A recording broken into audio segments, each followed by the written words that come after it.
Adelante, hermano. A ver, no veo la pantalla. Uy, Pero ¿qué sí te pasó? vemos a ti. Ajá. Bueno, buenos días, hermanitos lindos. Dios les bendiga a todos. De verdad, me siento mucho gozo en poder compartir con ustedes esta pequeña sección de la Santa Biblia, el capítulo 44 del libro del inicio, el libro del principio, el Génesis. Y vivimos una experiencia, bueno, la vivieron los hermanos de José y cómo Dios hace las cosas de una manera tan maravillosa. Como decía en una ocasión mi hermano hace unos 30 años, decía mi hermano Gustavo, Dios hace líneas rectas con frases, no, hace frases rectas con líneas torcidas. Y eso es cierto, hermano. Estos eventos que ocurrieron en la experiencia de José eh, fue algo tremendo. Ciertamente, el amor de un Padre Santo eh, en incongruencias de la vida. Papá siempre confía en Dios santo, puro y casto. Y el capítulo 44, discerniendo sobre esto, manifestó el amor de José en su corazón, en la nobleza de su corazón, y él no hallaba cómo hacer para acercarse a su familia. Eh, pero Dios siempre nos guía en nuestros pasos, en nuestros pensamientos y hace que nosotros logremos los objetivos espirituales de la unidad de la familia y así de la iglesia.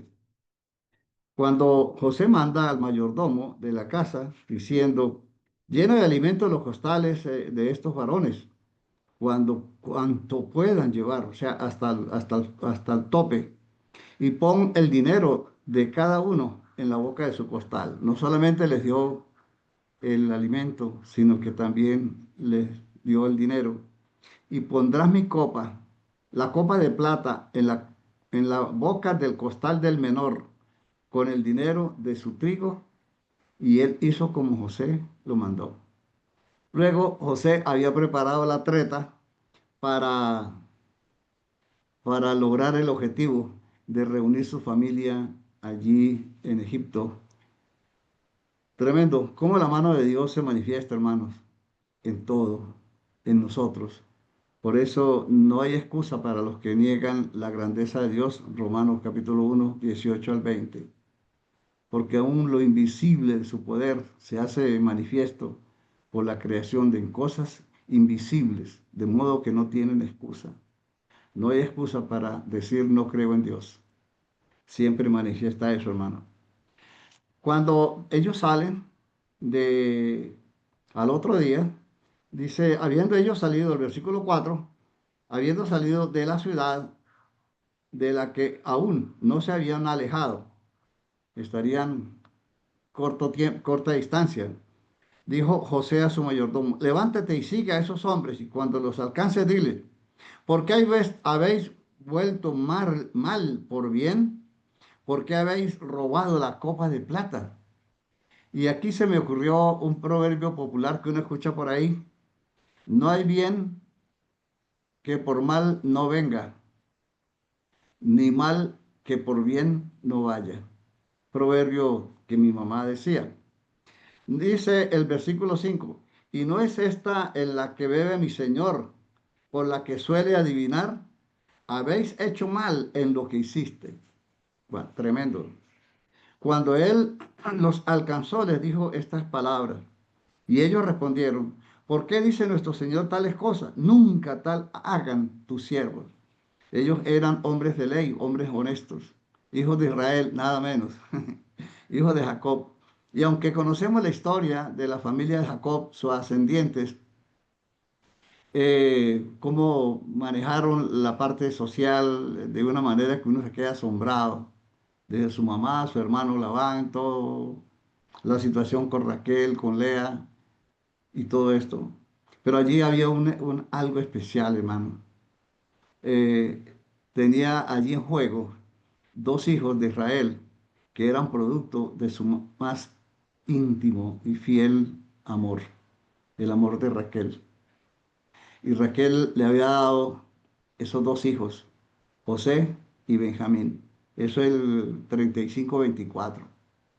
Pero algo más como no es trascendente, sino resaltante aquí, es que Raquelita, al tener a su hijo Benjamín, expiró, murió en el parto, el 35-18. Entonces, vemos cómo la resiliencia, si podríamos decir así, de Jacob, lo llevó a padecer todas estas cosas. Y él no tenía otra esperanza, otra fe, otra forma de agarrarse, sino que de la esperanza, de la misericordia de Dios. Y la misericordia de Dios es para siempre, hermanos. Salmo 136, Salmo 118. Y dice aquí, he aquí el dinero que hallamos en la boca de nuestros costales, te lo volvimos a traer. Ya le habían hecho esa prueba desde la tierra de Canaán. ¿Cómo pues habíamos de hurtar de casa de tu señor plata ni oro? Era imposible, para ellos era un imposible. Sin embargo, viene con lo que habla Judá.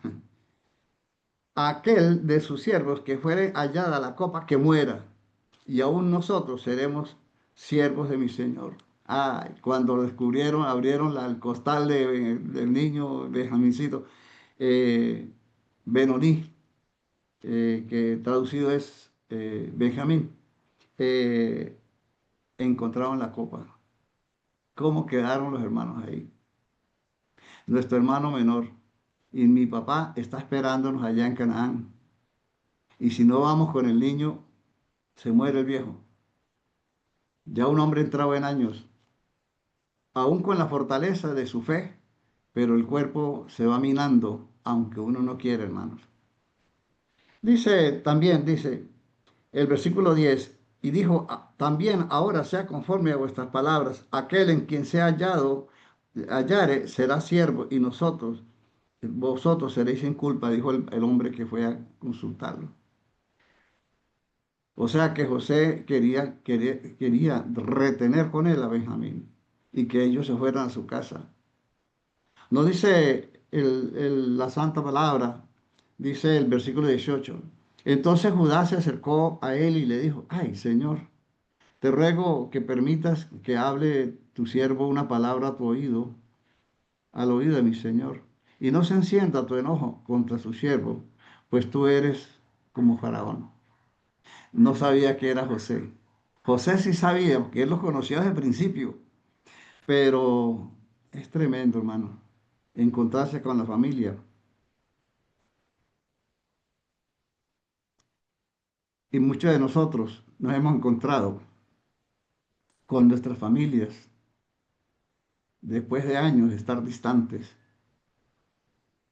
y se sufre, hermano, la ausencia de los hijos. ¿Cómo sería, ah, eh, cómo sería Jacob allí?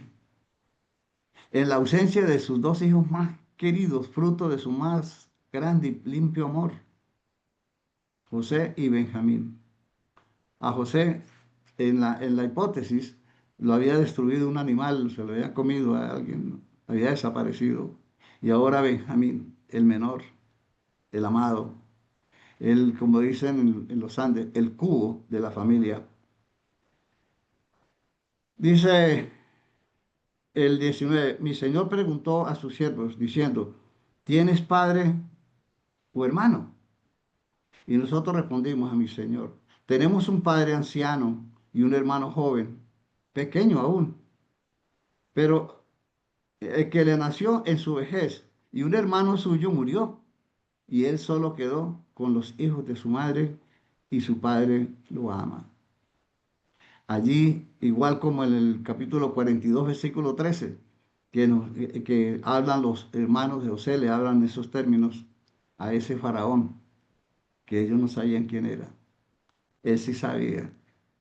Pero en el corazón tan dulce de José había, él no.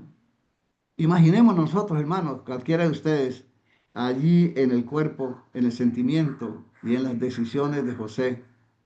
Yo creo que nosotros al mirarlo correríamos y nos habrá sin pensar más, pero él estaba en una situación especial allí. Era nada más ni nada menos que el segundo después de Faraón. Dice el versículo 20, y nosotros respondimos, no podemos ir si nuestro hermano va con nosotros, iremos, porque no podemos ver el rostro del varón si no está con nosotros nuestro hermano menor. Eso le dice a su papá. Cuando su papá le dijo, eh, vayan y compren allá cereal para que no muramos, él le dijo, no, no podemos ir. Entonces su siervo, mi padre, nos dijo, vosotros sabéis que dos hijos me dio a luz mi mujer, refiriéndose a Raquel. Y el uno salió de mi presencia y pienso que de cierto que fue despedazado. Hasta ahora no lo he visto, dice el pobre viejo allí.